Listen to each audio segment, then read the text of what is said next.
가난한 자를 진토에서 일으키시며 빈궁한 자를 거름더미에서 올리사 귀족들과 함께 앉게 하시며 영광의 자리를 차지하게 하시는도다.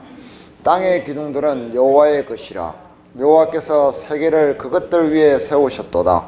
그가 그의 거룩한 자들의 발을 지키실 것이요 악인들을 흑암 중에서 잠잠하게 하시리니 힘으로는 이길 사람이 없음이로다. 여호와를 대적하는 자는 산산이 깨어질 것이라.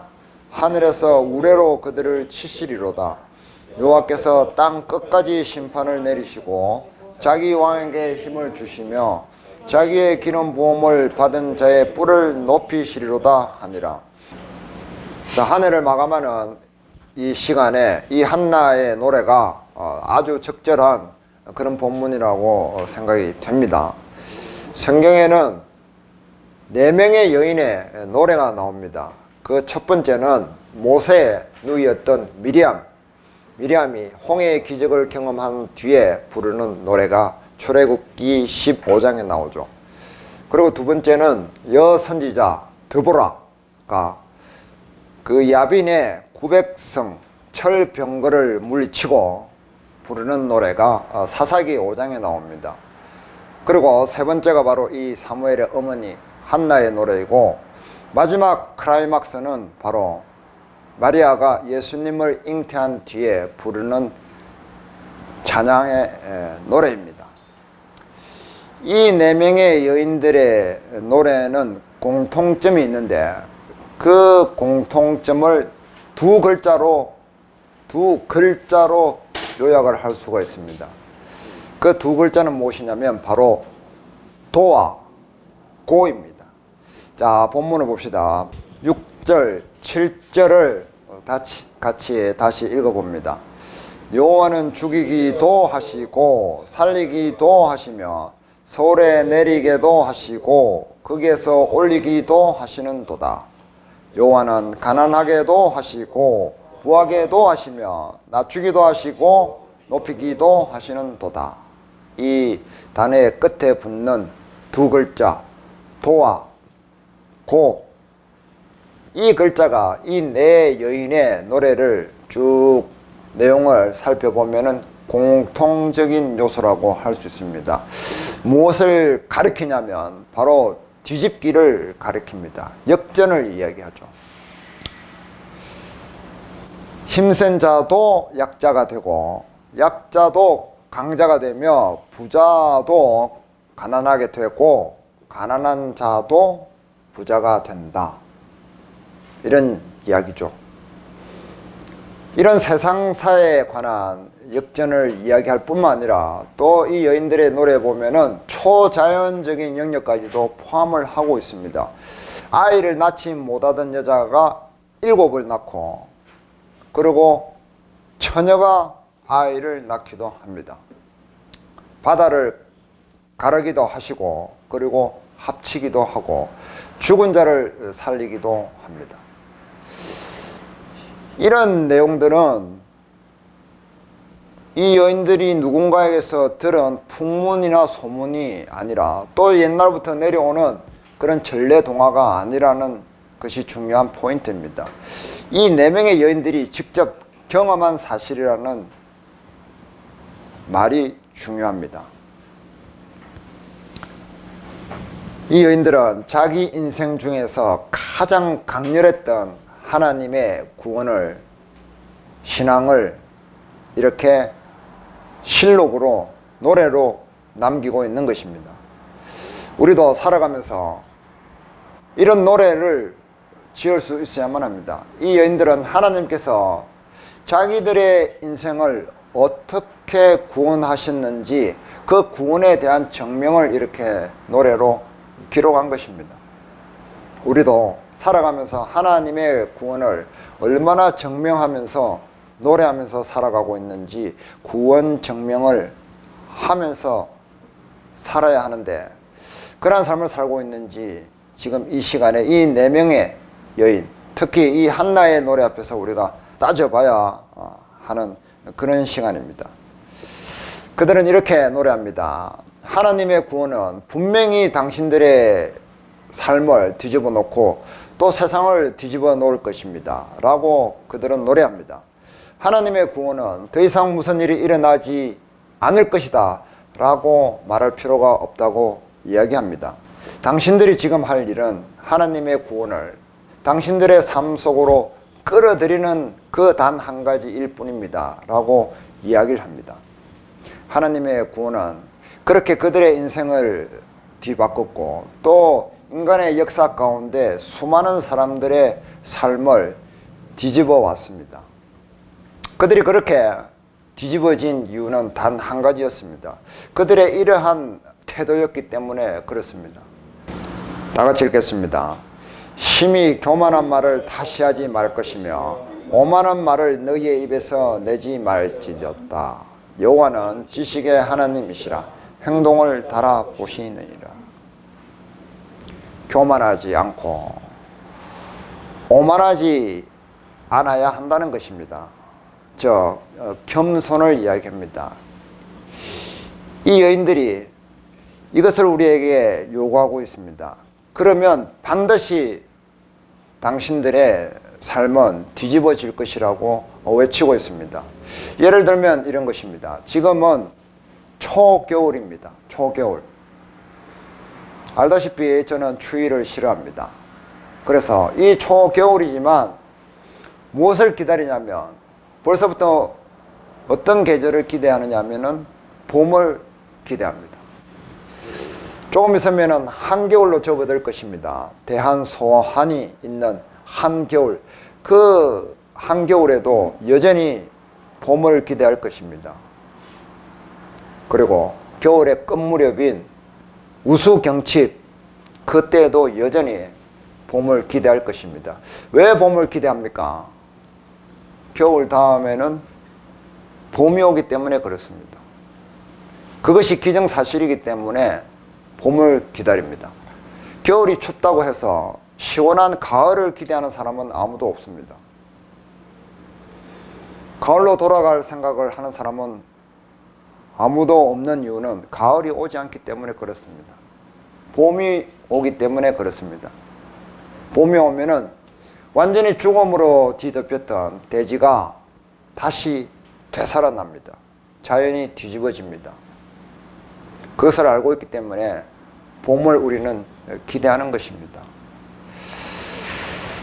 이렇게 자연의 계절에 뒤집어지는 현상이 있듯이 하나님은 우리의 삶을 분명히 뒤집어신다는 것을 이 여인들이 노래하고 있다는 것을 말합니다.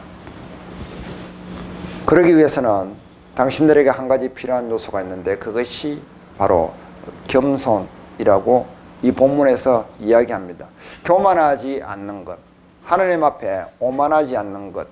교만과 오만의 출발은 자기가 왕이 되는 것입니다. 자기가 바르다는 생각입니다. 그것과 반대되는 생각은 겸손입니다. 우리가 찾는 겸손은 어디에서 출발합니까? 우리는 어디에서 겸손을 찾아내야만 합니까? 우리 겸손의 밑바탕은 바로 예수 그리스도의 피 흘려 죽으심입니다. 그것이 우리가 발견하는 겸손의 출처이고 근본이고 실체입니다. 하나님은 그 겸손을 인정하시고 다른 겸손은 인정하지 않으십니다. 다른 겸손은 거의 다 대부분 가공된 것입니다. 사람이 만들어내는 겸손은 사람이 인위적으로 만들어낸 것이 대부분입니다. 자, 왜 예수님의 그 피 흘려 죽으심이 겸손의 가장 밑바탕이 될 수 있는지 그 근거를 한번 찾아보겠습니다. 출애굽기 38장 은 100달란트로 성소의 받침과 휘장 문의 기둥 받침을 모두 100개를 부어 만들었으니 각 받침마다 한 달란트씩 모두 100달란트요. 이 무슨 말이냐면 성막을 짓는데 성막을 어떻게 지을 것인지 하나님께서 모세에게 그 설계를 알려주시는 내용입니다. 그런데 성소의 받침을 무엇으로 만들라고 하냐면 은으로 만들라고 하십니다.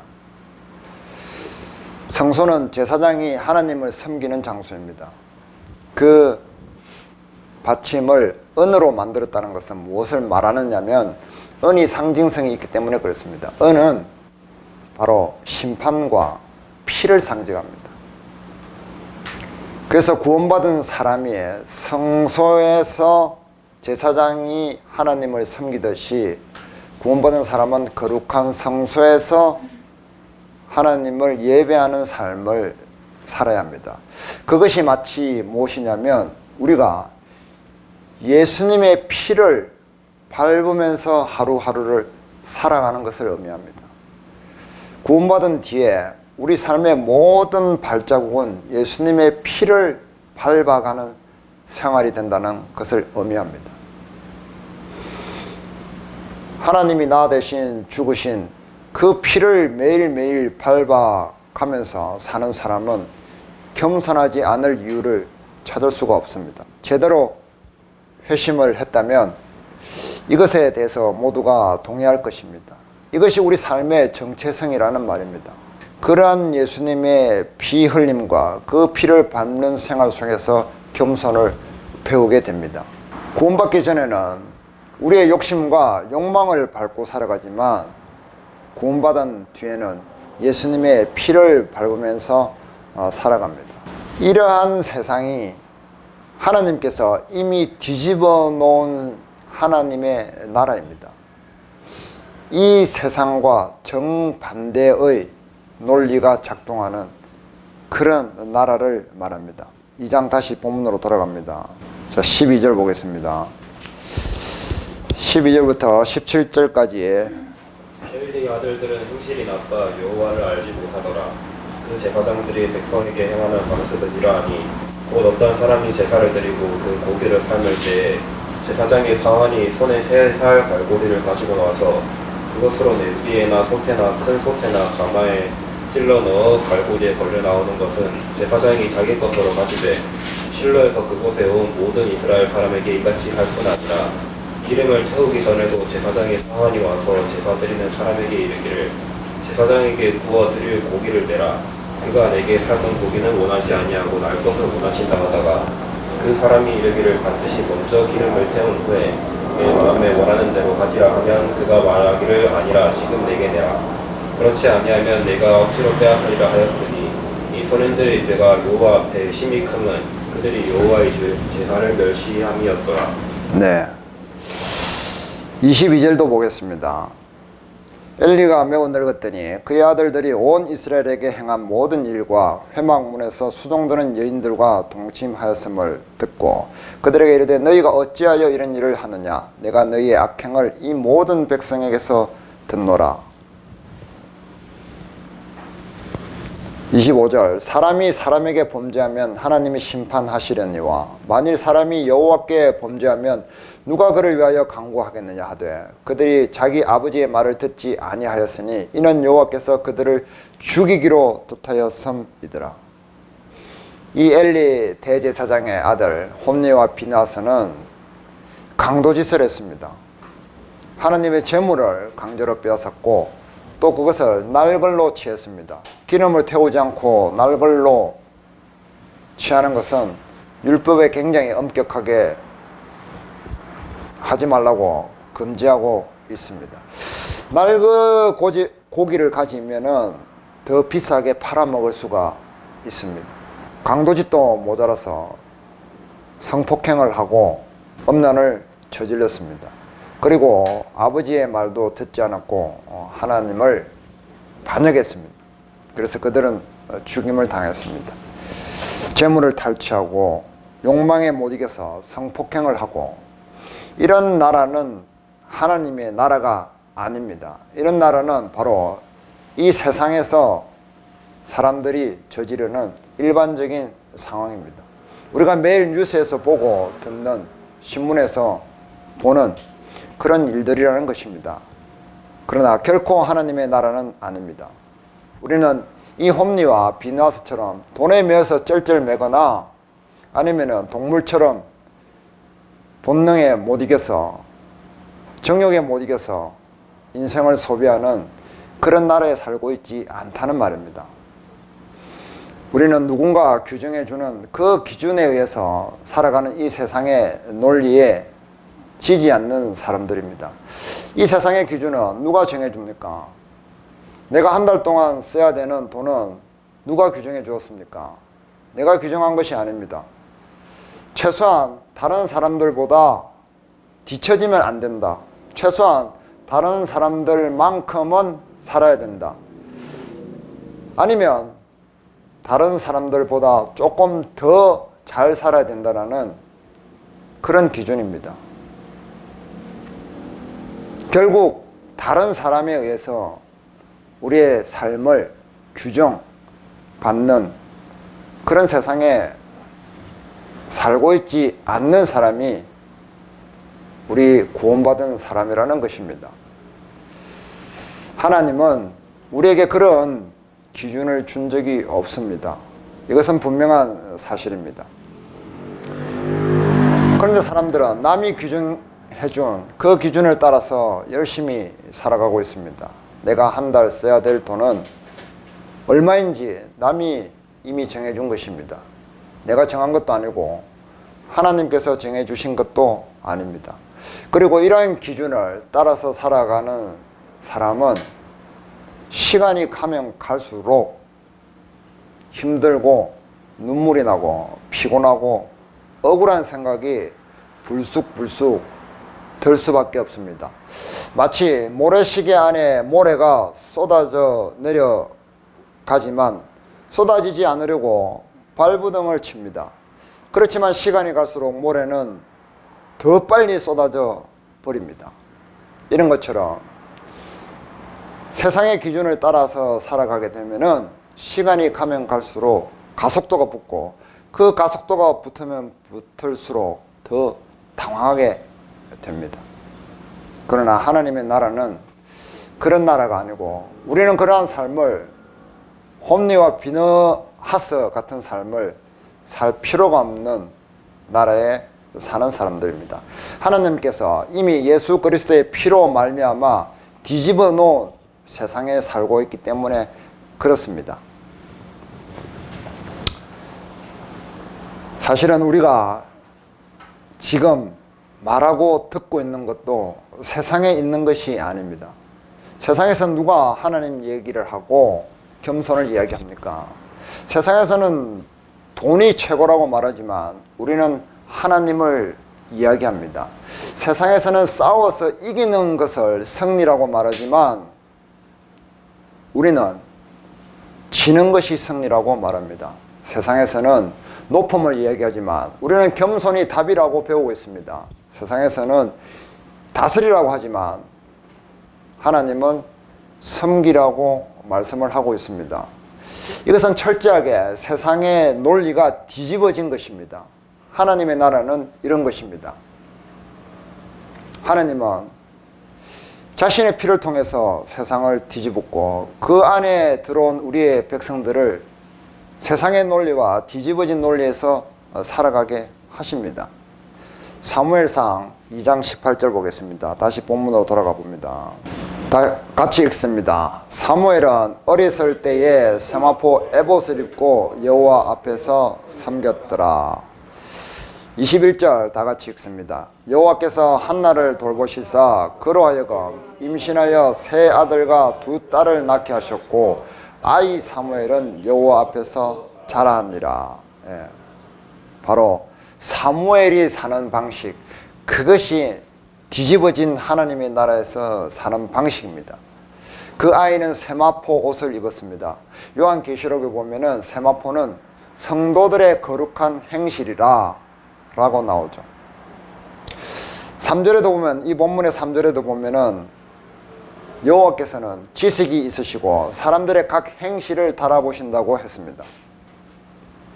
세마포는 죄를 멀리하는 거룩한 행실을 말합니다. 그리고 여호와를 섬겼더라. 예배하는 생활을 이야기합니다. 우리 삶의 예배뿐만 아니라 또 이렇게 교회 가운데 모여서 하나님을 시종일관 예배하는 삶을 말합니다. 그 예배 가운데 우리는 거룩을 배울 수 있고 거룩을 실천할 힘을 얻습니다. 그래서 예배가 중요하죠. 어떤 목사님은 개업할 때도 예배를 하고 폐업할 때도 예배를 하라고 그러더라고요.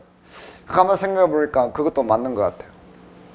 주신 자도 여호와시고 거두시는 자도 여호와시라는 것을 인정하는 그것이 얼마나 멋진 말입니까? 모세나 아브라함이나 다윗이나 한나나 사무엘이나 예수님께서 또 사도 바울이나 모든 분들은 예배로 시작해서 항상 예배로 마치는 습관을 가지고 있었습니다. 그래서 오늘 이 시간 23년도가 저물어가는 이 마지막 날에 예배를 드리는 것이 참으로 어쩌면 우리에게 중요한 일이라고 생각이 됩니다. 세마포를 입고 죄를 멀리하고 여호와를 섬기는 예배하는 생활, 이것이 뒤집어진 하나님의 나라에서 살아가는 방식입니다. 사람은 사람답게 사는 방식이 있다는 말을 하고 있습니다. 금덩이 몇 개나 쇠붙이 몇 푼 때문에 아둥바둥하면서 살아갈 필요가 없는 사람들입니다. 우리는 동물들처럼 육신의 본능에 의해서 쩔쩔매는 그러한 삶을 살 필요가 없습니다. 우리는 하나님의 성품을 닮은, 하나님의 형상을 닮은 인격을 가진 사람입니다. 동물이나 물질에는 격이라는 말을 쓰지 않습니다. 동물격, 식물격, 돌격, 이런 격이라는 말을 쓰지 않습니다. 격이라는 말은 나무를 잘 가지치기 해서 다듬었다는 그런 뜻입니다. 그렇기 때문에 사람에게 해당되는 그런 말입니다. 그것이 사람이 살아가는 사람다움이라는 말입니다. 그렇지만 하나님 나라에서 거꾸로 뒤집어져 버리면, 세상의 논리로 가버리면 사람다움을 잃게 되고 사람의 방식으로 살지 않습니다. 쇠붙이의 방식과 동물의 방식대로 살아가게 된다는 말입니다.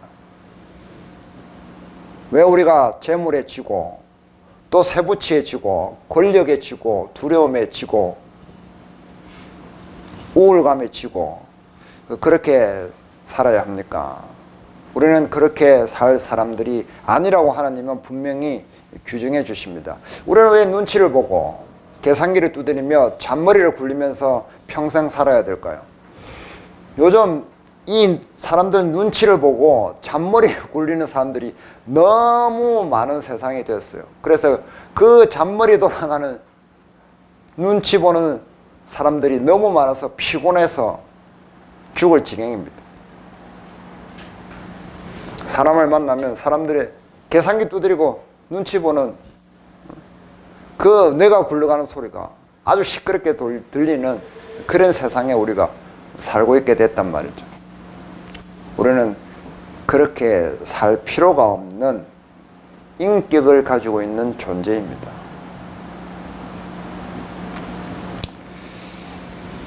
그러므로 우리는 어떻게 살아야 하느냐면은 이 사무엘이 사는 방식처럼 마음과 행실이 하나님이 원하시는 선한 방향으로 바뀌어지는 그런 삶을 살아가야 합니다.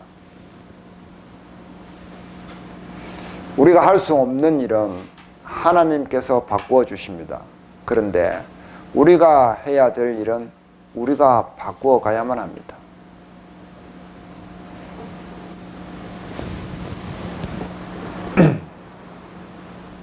그러한 일들이 우리 사람의 격에 맞는 일이라고 하나님은 말씀을 하시고 있습니다. 자, 이제 23년이라는 이 달력이 뒤집어지는 그런 이 촉각의 시간에 우리는 함께하고 있습니다. 더 이상 23년을 붙잡는다는 것은 더 이상 의미가 없습니다. 우리 모두는 이것을 알고 있습니다. 그렇기 때문에 우리는 조용히 있고 저항하지 않습니다. 이 시간 앞에 무력함을 인정하고 가만히 있습니다. 겸손하게 있습니다. 지금 이 시간, 이 겸손함을 하나님 앞에서 사용을 해서 23년을 조용히 돌아보고 24년도가 어떻게 뒤집어질 것인가에 대해서 생각해 봐야 합니다. 24년도에는 어떻게 내 삶이 바뀌어질지에 대해서 고민해 보아야 한다는 말입니다. 이 한나가 지난 시간에 배운 것처럼 하나님께 자기의 원통함을 깊이 소리치고 기도했던 것처럼 이 시간 가운데 우리가 해야 할 일은 겸손한 마음으로 마음을 동이고 우리의 원한을 하나님께 호소해 보는 것입니다. 하나님께서 원하는 선한 방향으로 우리 마음의 원한을 품어야 합니다. 그리고 그 원통함을 호소해야 합니다. 그럴 때에 하나님께서는 우리의 기도를 들으시고 우리의 삶을 뒤집어 엎으십니다. 우리는 모래시계 가운데 끝없이 시달리면서 시간에 쫓기면서 살아갑니다. 그러나 그러한 원통함을 하나님 앞에 호소할 때 하나님께서는 우리의 모래시계를 다 내려간 모래시계를 집어 들어서 이렇게 뒤집어서 다시 내려놓으실 것입니다. 하나님께서는 계속해서 그렇게 우리의 삶을 뒤집으실 것입니다. 그것이 믿음입니다. 하나님께서 그러한 일을 하시는 것을 우리가 감지할 때 우리는 시간에서 자유할 수가 있습니다. 하나님의 영원한 세계를 맛보면서 살아갈 수가 있게 됩니다. 진정한 자유가 거기서부터 출발할 수 있습니다. 우리 모두가 그러한 삶이 내년 24년도에는 모든 날 가운데 일어날 수 있도록 내 삶이 하나님의 선한 방향으로 계속해서 바뀌어지는 그러한 시간들이 담겨지기를 우리 모두 같이 축복하고 기도했으면 좋겠습니다.